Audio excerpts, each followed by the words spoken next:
সকালে 100 বার ও বিকালে 100 বার সুবহানাল্লাহিল আযীম ওয়া বিহামদিহি পড়লে সৃষ্টিকুলের সমস্ত মানুষ থেকে বেশি মর্যাদা দেওয়া হবে।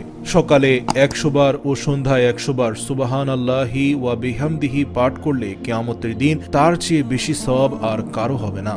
সকালে ও বিকালে 100 বার সুবহানাল্লাহ, 100 বার আলহামদুলিল্লাহ, 100 বার আল্লাহু আকবার এবং 100 বার লা ইলাহা ইল্লাল্লাহু ওয়াহদাহু লা শারীকা লাহু লাহুল মুলকু ওয়া লাহুল হামদু ওয়া হুয়া আলা কুল্লি শাইইন কাদির পাঠ করলে অগণিত সওয়াব হবে।